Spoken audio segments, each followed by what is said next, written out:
Bonjour la famille, donc bienvenue dans cette nouvelle vidéo, une vidéo pas comme les autres. Je vais vous parler d'un outil assez intéressant que j'ai découvert, j'ai nommé Gitpod. Gitpod c'est quoi? Je vous explique d'abord le contexte du problème. Lorsque je travaille sur des projets je suis amené à de temps en temps changer de workspace parce que quittant d'un projet à l'autre, ce n'est pas forcément la même stack, ce n'est pas forcément le même environnement. Donc, je suis obligé de reconfigurer mon environnement pour que ce soit compatible au projet, quoi. Et parfois, il arrive même que ma machine physique pose des problèmes, quoi. Donc, même si tu as 16 RAM, il y a des processus assez importants. Il y a des projets avec, par exemple, si tu as un projet avec plusieurs clusters et un streaming data, Kafka, parfois les ressources de la machine peuvent s'avérer un peu limité, quoi. J'ai eu le même problème lorsque, par exemple, je préparais des workshops, je devais préparer le projet sur lequel les participants devaient travailler et il arrivait parfois que l'installation même de l'environnement était un problème pour les participants, quoi. Donc, j'ai découvert récemment Gitpod, qui est cet outil qui va vous permettre d'automatiser les workspaces, quoi. Donc, je vais vous montrer ça. Euh, je vais vous montrer ça très rapidement. D'accord. Je vais vous montrer ça. Prenons ceci. OK. Donc, Gitpod est pratiquement simple. Comment mettre en place Gitpod? C'est simple. C'est deux fichiers. C'est le fichier .gitpod. Donc, vous créez ce fichier .gitpod, .yaml, où vous spécifiez le file qui pointe vers l'image, quoi. L'image ici, ça doit être un conteneur Docker, quoi, parce que l'application, lorsque l'application va s'ouvrir, et ça va doit tourner dans un contexte, quoi. Donc, vous précisez là l'image de votre conteneur, quoi. Donc, moi ici, j'ai mis ça dans un file que j'ai nommé .gitpod.dockerfile. Ce fichier, c'est un conteneur pour ceux qui sont familiers avec les conteneurs. C'est la structure d'un fichier Dockerfile, donc simple, quoi. Donc, Gitpod, les gars de Gitpod, ils ont mis ce conteneur à la disposition du public qui permet vraiment de faire des choses extraordinaires. Donc, une fois que c'est là, donc là, c'est une machine Ubuntu avec plein d'outils installés. Donc, moi, je vais juste faire un update histoire de mettre à jour les sources donc, et de juste me rassurer que Node est installé et installer NPM, quoi. Donc, une fois que c'est fait, je pense que c'est tout. Par la suite, là, tu vas définir tes tasks qui sont des jobs qui vont s'exécuter une fois que la machine va être mise à disposition. Donc là, j'ai juste une installation des packages, c'est tout. J'ai juste une installation des packages. Je pourrais aussi mettre un autre job là, qui est run server. Donc npm run prod, par exemple, dev. Donc je lance prod, run prod, par exemple, pour lancer ça. Donc, voilà un peu l'exemple que ça donne, quoi. Donc, concrètement, comment ouvrir Gitpod? Donc, pour ouvrir Gitpod, c'est simple. Moi, je suis sur GitLab. Mais pour ouvrir Gitpod, une fois que vous avez le lien de votre repo, vous tapez seulement Gitpod /js et vous collez ce lien, quoi. Ça va automatiquement ouvrir votre projet et vous amener dans un environnement propre et dédié à ça. Donc, l'avantage de Gitpod ici est vraiment intéressant parce que vous n'avez plus de contraintes liées à votre machine. Vous pouvez travailler en toute place, en tout lieu. Vous pouvez facilement setup des workshops et pour vos participants si vous avez l'habitude de faire des workshops. Et moi c'est vraiment pratique parce que je suis plus obligé de me déplacer avec ma machine, forcément. Une petite machine me fait l'affaire, je peux travailler en tout lieu, en toute place, quoi.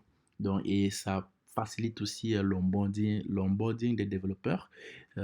Si vous avez un freelancer qui doit venir faire quelque chose sur le projet. Pas forcément, il n'a pas forcément besoin d'installer tout l'environnement. Avec ce fichier Gitpod, il se connecte, il ouvre la machine, il ouvre le projet et son workspace vient avec tout l'environnement et il fait ce qu'il a à faire. C'est tout quoi. Donc, ouvrons notre Gitpod. Donc, c'est là, je clique sur Gitpod, ça va mouler un peu, ça va un peu prendre du temps, histoire que ça bulle tout. Donc, c'est ça. Donc, ça pour le container image. Une fois que ça pour le container image, par la suite. Donc, là, ça start, ça démarre votre workspace. On va patienter un instant. Donc, histoire que ça démarre notre workspace. Donc, c'est bon.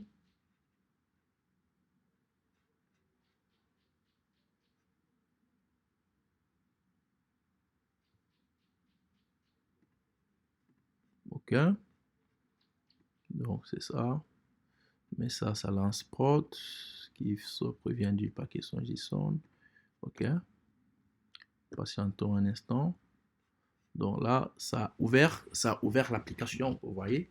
Ça a ouvert l'application in browser. Là, c'est parce que mes paramètres définis, les paramètres que j'ai définis sur mon compte Gitpod, mes préférences ont défini ici. Vous voyez, ça a lancé la commande, ça a lancé la commande pour installer tous les paquets, c'est ça, le processus que ça a lancé. Et tout ce que j'ai à faire ici, c'est juste run prod par exemple. OneProd par exemple, ça tourne sur le port 3000 et tout ça là, vous voyez là, sur le port ici, accessible, là, et c'est ça. Tu vois, et le backend. Donc, ce port, ce lien, vous pouvez partager à n'importe qui et c'est accessible quoi.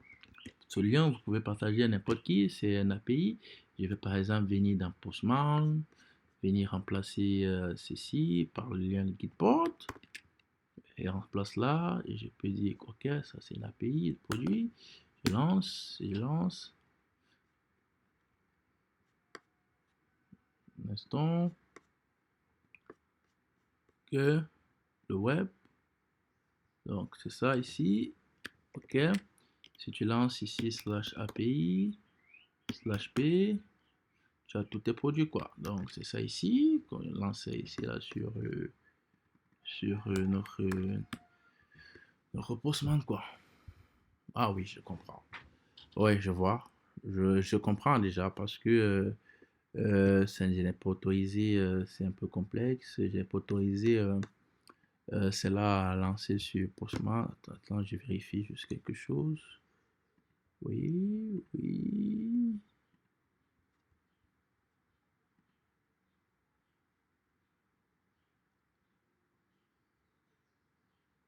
Exactement. Exactement. C'est ça. Donc, il y a des configurations au niveau du corps et autres pour que l'API soit accessible au grand public, quoi. Donc, au niveau du corps, il y a le corps, ça configure et tout, quoi, pour que ce soit accessible dans les outils comme Postman et tout. Donc, voilà un peu à quoi ça ressemble Gitpod. Vous voyez, si je veux faire une modification, par exemple, au niveau de, app, du serveur.js, au niveau de mon serveur.js, si je fais une modification, par exemple, que je vais ajouter un paquet ou bien faire une modification quelconque, si je vais faire une modification, si je vais faire une modification quelconque, comme le genre, je viens là, je modifie là. Je peux dire par exemple, que j'ai commenté ça, je modifie là. Et ça revient comme d'habitude. Ça revient là. Ça revient là. Tu peux retester. Tu peux retester. Donc, ça revient là, toujours avec la même erreur, course.